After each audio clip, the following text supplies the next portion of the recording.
What's going on, everybody? It's Brian Tripp. Welcome to another episode of the Real Estate Investing Live podcast. We interview the very best real estate investors, entrepreneurs, and business leaders all throughout the great country. And today is no different. I have Mr. Lee Arnold with me today. How's it going today, Lee? It's going great, Brian. Thank you for having me. I appreciate it. I'm so excited to talk to you. We're going to talk about funding, lending, a lot of the things that we were talking off air here a second ago. A lot of people think that it's scary. They think that they don't know how to get the money. They think if the money is out there, they got to go jump through all these hoops. But you're telling me that that's not the case at all. So we are going to dig into that for probably the majority of the show. But before we do that, Lee, I'd love for you to tell everybody who you are and what you specifically do in real estate. Cool. Well, thank you, Brian. As you mentioned, my name is Lee Arnold. I am the CEO of a company called Secured Investment Corp. We are a full-service real estate educator, funder, financer, money manager. We manage a couple of private equity funds here. But our main business, Brian, is helping real estate investors get the funding that they need to acquire real estate assets all over the country. So we do lend nationwide. Our corporate headquarters are located up in Coeur d'Alene, Idaho. And a lot of people are like, Coeur d'Alene, Idaho, what in the world is that? We are in the panhandle of Idaho, about 100 miles south of Canada, just to give people some proximity as to where we are. Beautiful area. We'd love to have everybody come up and see us. It's a destination resort place, so please come and see us. But that's where we're at, and that's what we do. I've never been there. Isn't it? It's very close to Spokane. Is that right? It is. Yeah. It's only about 30 miles over the border from Spokane, Washington. Yeah. So I've never been there. I'd love to go. It does look beautiful, but I'm from right outside Chicago originally. So I would want to come in the spring or the late spring or the summer or something like that. Yeah. Don't come in December, man. It's terrible. But June, July, and August are amazing. So guys, I met Lee just a week ago down at a great event in Tampa where there's a lot of people getting together that are doing affiliate marketing specifically for real estate. And he did a presentation that really, I think it just blew away the entire room, to be honest. Talked a lot about HR and talked about a lot about hiring and things like that. And we can go in that direction. I actually thought we were going to go in that direction, but Lee does so many things that I felt like it would be a lot better service to you, the listener. Maybe we can do a separate show on some of the hiring stuff. But I thought it would be better served, we both did, that we talk more about funding. So let's just kind of start, Lee, on the surface level when it comes to funding. A lot of people do think that, I've tried this before. I've tried to, I've sent my deal off to some people and I don't know who these people are. They make me fill out all this paperwork and at the end of the thing, I don't even get funded. So kind of talk about just at a very surface level, what it is that you guys are specifically doing and how you're helping real estate investors. Okay, perfect. Well, Brian, the first thing I would encourage your audience to do is, number one, never go out and get pre-qualified. Pre-qualified is a conventional lender's trap, and it's going to be based on everything about you, the individual. So when you're getting funding for investment real estate, that's the last thing you go looking for, because money is attracted to opportunity, not people. Now, when we're getting conventional mortgages in a property that we're going to live in, certainly the banks, FHA, Fannie, VA, they all want to know, where do you work? How long have you been there? How much money do you make? What's your stability? What's your debt to income ratios? They want to know all those things, and that's fine if we're buying a single family home to live in. But in the investment world, as a lender, and we've lent hundreds of millions of dollars across the nation, as a private money lender, all I'm concerned with is, what is the security, what is my risk, and how are you going to pay me back? So there's two things that a lender really cares about, right? Number one, what is my return on investment? So am I going to rate paper at 9 or 10 or 11%? By the way, our rates start at 1 point for loan origination and 8% interest for 12 months. So we're concerned with, what is my return on investment? And then the second question is, what is my return of investment? So I want to know, what is your exit strategy? How are you going to get into the deal? How are you going to get out of the deal? Because that's what lenders want to know, is how are you going to pay me back? So the exit strategy is almost more important than the entry strategy, because we need to know and account for, I'm going to put that money into your deal. It's going to pay for the next 12 months or 6 months. And then when it's done, you're going to sell it. You're going to refinance it. You're going to get private money from somewhere else. You've got to communicate to your lender how you're going to get them paid back. So don't go out getting pre-qualified, going to all these websites, filling out forms, because you're just going to get bombarded with phone calls. You're going to be overwhelmed with requests for applications and documentation and tax returns and all these things because you haven't brought a deal. So let me see if I can give you an example here, Brian, that might really illustrate this point, okay? So let's say that you and all of your listeners, you've got $100,000 in cash, right? And out of the blue, I just call you up and I say, hey, Brian, you don't know me. I'd like to borrow $100,000. Will you lend me the money? I don't know you. Probably not. You got a whole bunch of questions, right? Yeah, like what's going on here? Yeah. Who are you? What do you do? Why should I give you any money? But now let's flip the script here a little bit. Let's change the narrative. Now let's say that I come to you and I say, hey, Brian, I've got a piece of real estate over here. It's worth $400,000 as it sits. I need to borrow $100,000 to clean it up, fix it up. I'll put you in first trust deed position. I'll pay you 12% on your money, and I'll give it back to you in 6 months from now when I refinance it out. Do you want to do that loan? Lee, that sounds way too good to be true. I don't know about that. Yeah, right. So if investors will spend their time finding quality deals, then funding will be readily available for them when they find them. And there will be far fewer questions about the individual personally because nobody cares, right? You didn't ask me about my credit score. You didn't ask me about my experience. You didn't ask me about any of those things that most lenders would want to know. And why didn't you? Because you were so intrigued by the nature of the deal. It's a $100,000 loan on a $400,000 asset. That's a 25% loan to value. It's essentially risk-free, right? And even if I do default and I move to Mexico and I never talk to you again, you can foreclose on that $100,000 loan and you can own that $400,000 asset for a $100,000 capital cash outlay. That's the kinds of things that lenders are looking for. Yeah. Well, I want to go back to something you said right at the very beginning of that answer. You said something I think is super interesting. You said money is attracted to opportunity, not people. Yep. I've been taught, and I think a lot of other people have been taught, that private lending, and yours is more of kind of an institutional basis, but private lending is a relationship business. That is correct. And I know that you know, there are definitely things, everything you just said is 100% true. But at the end of the day, when you presented me that scenario, that $100,000 for the $400,000 property, it's my first inclination is I don't know you, even though it sounds like a great deal. It's almost too good to be true. I don't know you. So how much of this is a people business and how much of it is an opportunity business? Is there a mix there? I would say that initially it is 100% an opportunity business, because if you don't possess the skill sets or the abilities to go out and find great deals, then, you know, this sounds terrible and I don't mean it to, but if you don't have the ability to go out and find great deals, then I don't have any interest in developing a relationship because I can't help you. There's nothing I can do for you. If you don't have a deal, I can't give you money. And that's why really the first engagement needs to be, here's a deal, here's a scenario, what should I do with it, and how can we make money together? And that has to be kind of the underlying core of everything we do as entrepreneurs and as business owners, is how can we make money together? Because business is symbiotic. It's about me blessing you, you blessing me, and everybody benefiting, not necessarily equally, but benefiting. And that's the requirement for, in my opinion, commerce to make sense. So you got to bring me a deal before I can really do much for you. So let's talk about this qualification process, okay? And we're going to talk about a few different elements here. And the one you've already alluded to is experience. You know, you said in the first answer that I'm less concerned about your experience. I'm way more concerned about the deal itself. Lee, someone comes to you and they have zero experience. None whatsoever, but they've got the skill set and they found a great deal. Okay. Now what? How does that conversation kind of progress? Experience is going to buy you loan to value. Let me explain. If you have never done a deal before in your life, the max loan you're going to get from most lenders is going to be between 60 and 65% of your acquisition price.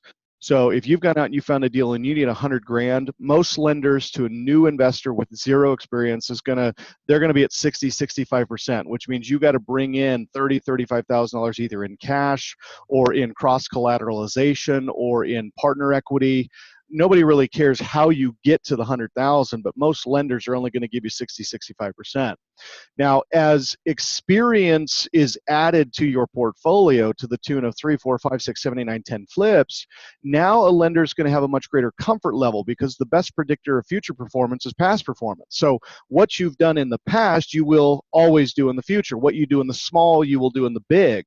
So once you get to deal 5, 6, 7, 8, 9, 10, now a lender is going to ratchet up that risk level to 80% loan to value, 90% loan to value. I mean, we have some clients right now that we're doing 100% financing for, because they have borrowed and paid off and borrowed and paid off repeatedly. And so experience reduces risk. But if you're new, unexperienced, then loan to value reduces risk. So we have to, on behalf of our investors, really look at each situation and say, okay, how do we get you, the borrower, what you need while still protecting our investors? Yeah. Because everyone has to win. There can't be any losers. Right. I think this is really interesting conversation, because there's going to be a lot of people who listen to this show that are newer to real estate. And it may not be the guy with zero experience, but there may be some people with no experience. And I think what you said is interesting. So it's, at that point, most lenders are going to lend 60, 65% loan to value, which, like you said, $100,000, you need $100,000 to close on the property. They're going to lend you 60 to 65,000 of that. You mentioned a couple of different creative ways that people can still get in the game. Say they have no money and no experience, but they went out and maybe listened to, somebody like me, or they listen to someone who teaches them how to find a great deal, and they found a great deal and they want to do this project, and they don't have any money. You mentioned two things. You mentioned cross-collateralization. I want you to explain what that is. And you mentioned partner equity. Explain those two things, or maybe some other creative ways that people can still get in the game if they have no money and no experience. Okay. And before I jump into those, Brian, I just want to give everybody a little bit of background about me. In 1996, I was working at a grocery store. I was making $3.90 an hour. I was going to community college full-time, so I was going to school full-time. I was working at the grocery store full-time, and I saw an infomercial on TV, and that's how I got into real estate investing. Is I went down to the DoubleTree Hotel in Spokane, Washington, and I went to their little 2-hour preview, and then I paid them a whole bunch of money. I went to the 3-day seminar, and I'm broke, right? My credit card's maxed out because I'm paying to put myself through school. I'm making $3 an hour. So I was broker than broke. In fact, I would argue that most of your listeners have more money, more background, more going for them than I did. And so I never look at somebody who doesn't have two nickels to rub together as it being a disadvantage. In fact, my argument is that the person who has absolutely nothing has a greater advantage over their wealthier peers, because they have to be creative. And in this business, creative financing is everything, because if you have money and you use it to acquire real estate, eventually you're going to run out of money because you never learned how to scrap. And scrapping is such an important skill set in real estate investing as a whole. So we don't look at the borrower that really doesn't have two nickels to rub together as being disadvantaged. We simply give them the options that are available to them. So I wanted to share that with everybody, because it's important that they know that as a CEO of this organization, and again, we've lent hundreds of millions of dollars nationwide, and we've raised hundreds of millions of dollars. I know exactly where you're coming from. I used to be in that position, and it's only by the grace of God that I'm here talking to you about this, Brian. But for those that don't have it, okay, you don't go out and look for partner funds or cross-collateralized equity or any of those things until you have found a deal. So let's go back to the example. We've got the $100,000 property, and you've never done a deal before, and so you're only going to qualify for 60, 65%. Now, when I say bring in borrower or partner equity, I'm talking about partner equity, not necessarily in the form of cash, but rather partner experience in the form of equity. Because if you can bring me a borrower that's got a relatively stable job, they've got high FICO scores, they're making good income, if you bring them in with you and that person is willing to partner with you on that deal, I might be able to take you up to 80, 85, 90% loan to value, where as an individual by yourself, you only qualify for 60%. Now, there's another scenario. You go out and you find a deal, fixed up, it's worth $200,000. You've negotiated a price with the seller for $100,000. I'm willing to give you 65 because you're new, you don't have a lot of experience. But if you can get that seller to carry back a subordinate $35,000 second, you can have the seller subordinate to my first lien. That's 100% financing. Now, let's say that you need $20,000 for rehab. I can only lend you $65,000. So you have the seller carry back a $65,000 second. I still give you 100 grand. Now you've over leveraged the property to 120, which gives you the money you need to buy it and to fix it. So there's so many different options and scenarios that work, but I can't even begin to have that conversation with you until you say, Lee, this is the address. Here's what I'm getting it for. Here's what it's worth. Once you bring me that deal, I can give you 1,000 ways that we can make the deal happen. But if you don't have it, it's a non-starter. Yeah, no, and I think that that's awesome because there's so many different gurus, seminars, teachers of this business that kind of teach this stuff, but they don't take it to that next level and help people acquire that they need it, the 100% financing piece, where you might only finance 65%, but here are some creative ways to get the rest of it. I think that's incredible. Yeah. Let's talk about some other pre-qualifications now. We talked about experience, and you kind of alluded to it a little bit. It's less about the credit, it seems like. Let's just use this example. I'm brand new, never done a deal. I know that there's going to be a lot of people listening to this that have done deals, and they're still going to want to use you. Right. I've never done a deal. I've got this great deal, got this property, and I have bad credit. Okay? I have no money. I'm like in this boat right now. What are you checking? What are you requiring of me from a credit standpoint? Tell me about the deal, Brian. Yeah, it's worth 200, a little over 200,000. Yeah, I think I get it.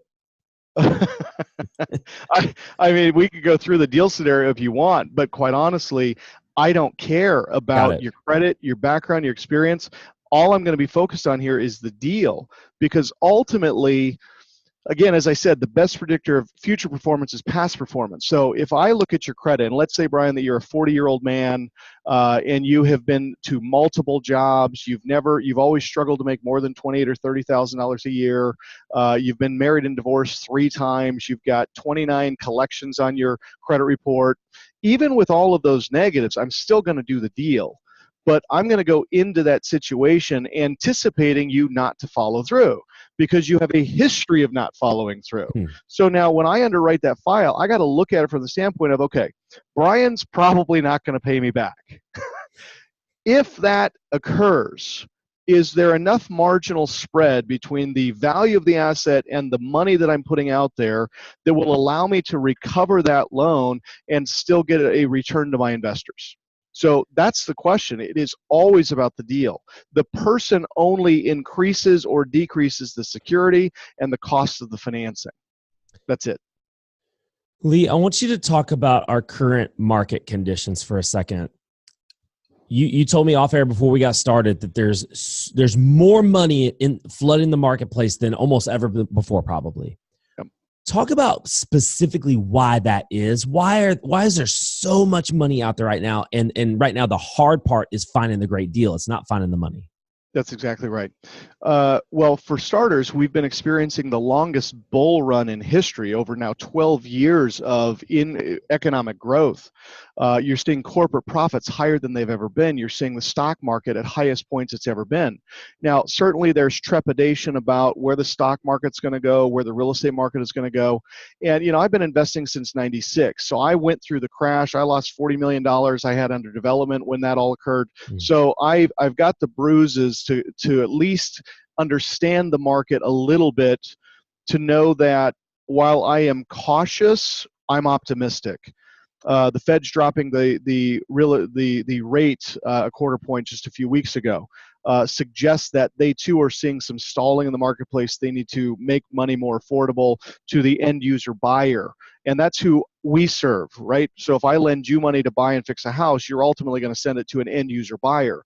So when the Fed reduces that rate, it makes affordability higher.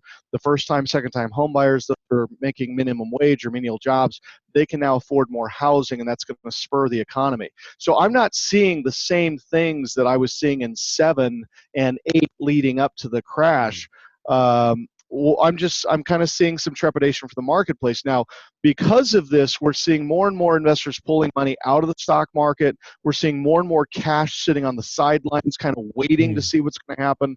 I think one of the key indicators here is going to be this next election cycle. Are we going to get 4 more years of Trump, or are we going to be dealing with a Democratic president? That's causing some questions as to, okay, where's the market going? So when that occurs, a lot of money gets parked, and the number that your listeners need to be aware of is the number $16 trillion. $16 trillion is the now known amount of what's called dry powder.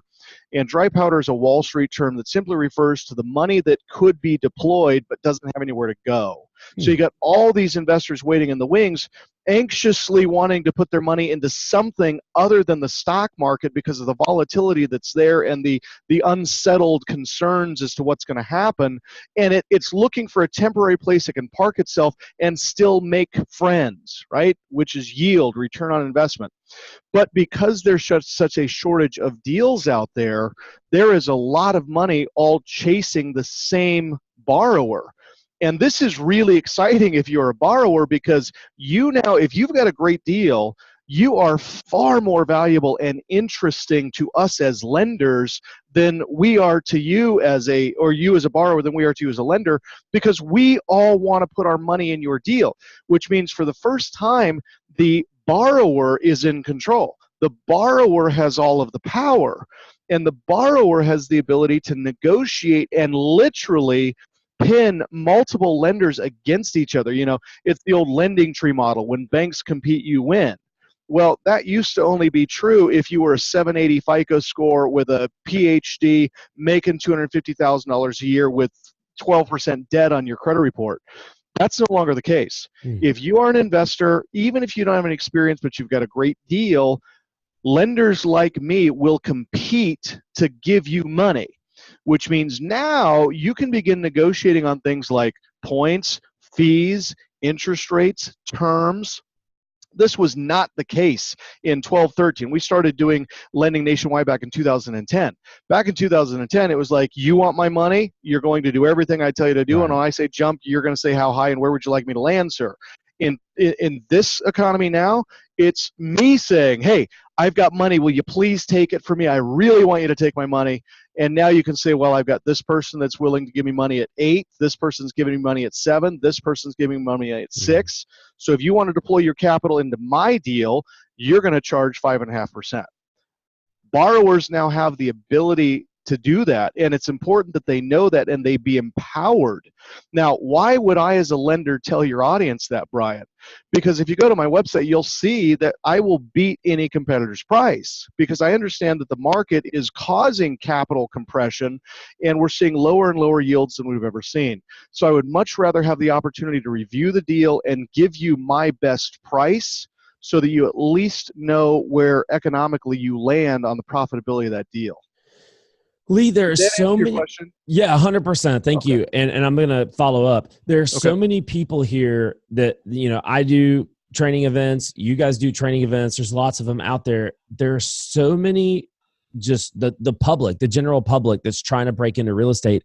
They don't know this stuff that you're talking about right now. They don't know these things that the only thing that they can think of is, I don't have any money. Right. I can't do real estate because I don't have any money. Right. And you guys put on training events, and it's specifically to teach these things, I'm assuming. That's Talk about some of these events. Where are you guys next? I know you said you're all over the country. Where do you go, and what are you teaching at these training events?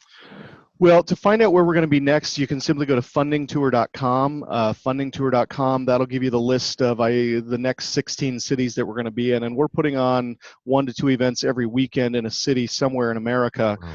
And the goal of our events is simply and these events are sponsored by our private equity fund. So these are tuition paid events, which means there's no cost. I've heard of people charging $25,000 for a bus tour. Well, we're allowing you to come to our event. We're paying the tuition, and we're taking you on a bus tour, and we're taking the attendees of those trainings into that market where we are, and we're showing them in real time. We have realtors that come and help us. We take them through whole wholesale properties, REO properties, and we say this is a good candidate for funding and here's why. This is a terrible candidate for funding and here's why.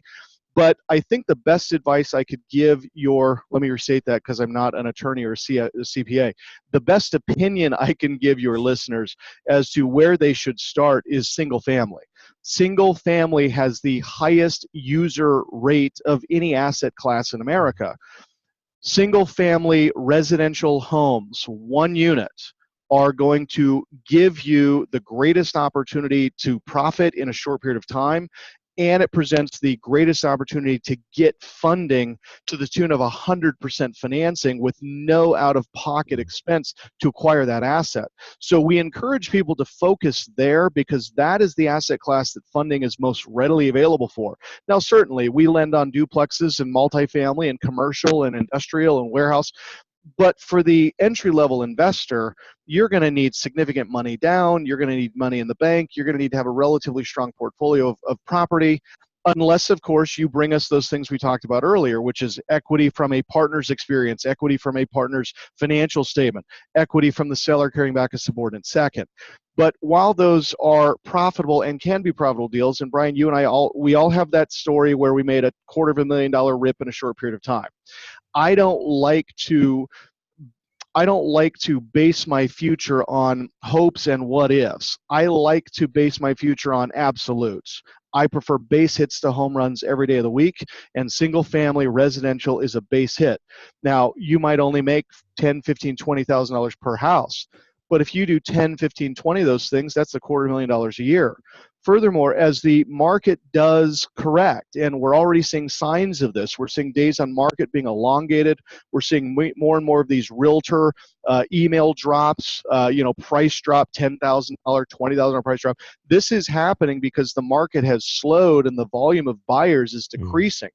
Furthermore, as we go into this next market cycle, if you can't get that asset sold, the single family home that you bought for $100,000 that's worth $200,000, in the event you can't get that asset sold for whatever reason, the market just is terrible, you can at least now rent that asset out to cover your debt service until the market corrects. And the market always corrects. It was Warren Buffett who said, you can always you always find out who's been swimming in the nude when the tide goes out.